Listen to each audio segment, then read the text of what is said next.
America को सस्ती दवाइयां देने वाला भारत क्या अब ट्रंप के टैरिफ की मार झेलेगा?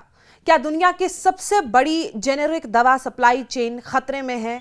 और अगर भारत से आने वाली दवाइयां महंगी हुई तो क्या इसका असर सिर्फ भारत पर होगा या खुद अमेरिका के मरीज भी इसकी कीमत चुकाएंगे? दुनिया में जब भी सस्ती और भरोसेमंद दवाइयों की बात होती है, भारत का नाम सबसे पहले लिया जाता है।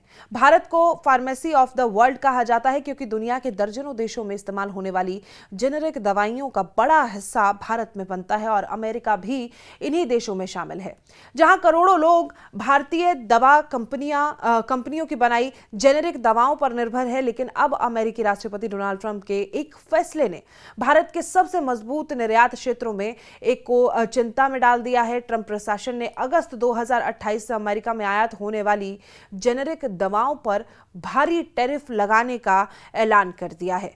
देखने में यह केवल एक व्यापारिक फैसला लग सकता है, लेकिन इसके पीछे अमेरिका की आर्थिक रणनीति, घरेलू उद्योग को बढ़ावा देने की नीति और वैश्विक सप्लाई चेन को बदलने की कोशिश छिपी हुई है। सबसे पहले यह समझना जरूरी है कि जेनेरिक दवाइयां क्या होती हैं।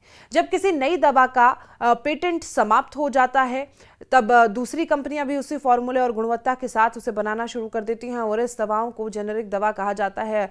इसका असर ब्रांडेड दवा जितना ही होता है, लेकिन कीमत काफी कम होती है और यही कारण है कि अमेरिका समेत दुनिया के अधिकांश देशों की स्वास्थ्य व्यवस्था काफी हद तक जेनेरिक दवाओं पर निर्भर करती है। भारत इसी क्षेत्र में सबसे बड़ी ताकत बन चुका है और दुनिया की लगभग 20% यानी कि 20% जेनेरिक दवाओं की आपूर्ति भारत करता है। अमेरिका में इस्तेमाल होने वाली हर दूसरी जेनेरिक दवा किसी न किसी भारतीय कंपनी के प्लांट में बनती है। भारत के लिए अमेरिका केवल एक निर्यात बाजार नहीं है, बल्कि सबसे बड़ा फार्मा पार्टनर है। भारतीय दवा कंपनियों के कुल निर्यात का एक बड़ा हिस्सा अमेरिका जाता है। सन फार्मा, डॉक्टर रेड्डीज, सिप्ला, ल्यूपिन और ओपिनो फार्मा, जाइडस और कई बाकी अन्य भारतीय कंपनियों की आय का बड़ा हिस्सा अमेरिका बाजार से आता है। ऐसे में अगर अमेरिका आयातित दवाओं पर भारी शुल्क लगाता है तो भारतीय कंपनियों की लागत बढ़ेगी, मुनाफा घटेगा और उनकी प्रतिस्पर्धात्मक क्षमता प्रभावित हो सकती है। और सवाल ऐसे में यह है कि आखिर ट्रंप ऐसा क्यों कर रहे हैं? इसका जवाब उनकी अमेरिका फर्स्ट नीति में छिपा है। ट्रंप लंबे समय से यह कहते रहे कि अमेरिका को दवाइयों, इलेक्ट्रॉनिक्स, बाकी की अन्य रणनीतिक उत्पादों के लिए दूसरे देशों पर निर्भर नहीं रहना चाहिए। कोविड महामारी के दौरान जब वैश्विक सप्लाई चेन प्रभावित हुई थी, तब अमेरिका में दवाइयों की उपलब्धता को लेकर भी चिंता पैदा हुई थी और उसी अनुभव के आधार पर ट्रंप प्रशासन अब चाहता है कि ज्यादा से ज्यादा दवा निर्माण अमेरिका के भीतर ही हो। उनका मानना है कि अगर विदेशी दवाओं पर टैरिफ लगाया जाएगा तो कंपनियां अमेरिका में फैक्ट्री लगाने के लिए मजबूर होगी, जिससे रोजगार बढ़ेगा, रणनीतिक आत्मनिर्भरता भी मजबूत होगी।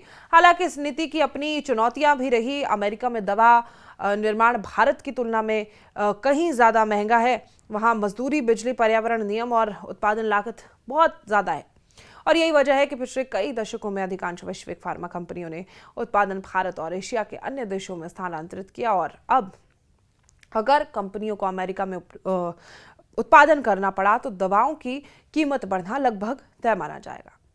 अगर भारतीय दवाओं पर भारी टैरिफ लागू होता है तो सबसे पहले भारतीय कंपनियों के सामने यह फैसला होगा कि वो अतिरिक्त लागत खुद वहन करें या दवाओं की कीमत बढ़ाकर उसका बोझ अमेरिकी ग्राहकों पर डालें। दोनों ही स्थितियों में असर दिखाई देगा। अगर कंपनियां कीमत नहीं बढ़ाती तो उसका मुनाफा घटेगा। अगर कीमत बढ़ाती हैं तो अमेरिका में मरीजों, अस्पताल और बीमा कंपनियों का खर्च बढ़ जाएगा। यानी यह फैसला जितना भारत के लिए चुनौती है, उतना ही अमेरिका की स्वास्थ्य व्यवस्था के लिए भी नई परीक्षा है। भारतीय कंपनियां इस चुनौती से निपटने के लिए कई रास्तों पर काम कर रही है। कुछ कंपनियां अमेरिका में ही उत्पादन इकाइयां स्थापित करने पर विचार कर सकती हैं। कुछ अपने निर्यात बाजारों का विस्तार यूरोप, अफ्रीका, लैटिन अमेरिका और मध्य पूर्व की ओर कर सकती हैं। कई कंपनियां पहले से ही बायोसिमिलर, स्पेशलिटी मेडिसिन और हाई वैल्यू फार्मा उत्पादों पर निवेश बढ़ा रही हैं ताकि केवल जेनेरिक दवाइयों पर निर्भरता कम हो सके। भारत सरकार के सामने भी एक महत्वपूर्ण आर्थिक और कूटनीतिक मुद्दा बन सकता है। भारत और अमेरिका के बीच चल रही व्यापार वार्ताओं में फार्मा सेक्टर प्रमुख एजेंडा बन सकता है। भारत कोशिश करेगा कि दवा क्षेत्र को विशेष छूट मिले या दोनों देशों के बीच ऐसा समाधान निकले जिससे मरीजों और उद्योग दोनों के हित में सुरक्षित फैसले रहें। और अगर भारत को लगता है कि ये कदम अंतर्राष्ट्रीय व्यापार नियमों के खिलाफ है तो भविष्य में ये मामला विश्व व्यापार संगठन तक भी पहुंच सकता है और इस पूरे घटनाक्रम का एक बड़ा वैश्विक पहलू भी है। देखिए, भारत केवल अमेरिका के लिए वे दवाइयां नहीं बनाता, बल्कि अफ्रीका, एशिया और लैटिन अमेरिका के अनेक विकासशील देशों को भी कम कीमत पर जीवन रक्षक दवाएं उपलब्ध कराता है। और अगर वैश्विक सप्लाई चेन प्रभावित होती है और उत्पादन लागत बढ़ती है तो इसका असर उन देशों तक भी पहुंच सकता है जहां करोड़ों लोग सस्ती भारतीय दवाओं पर निर्भर करते हैं।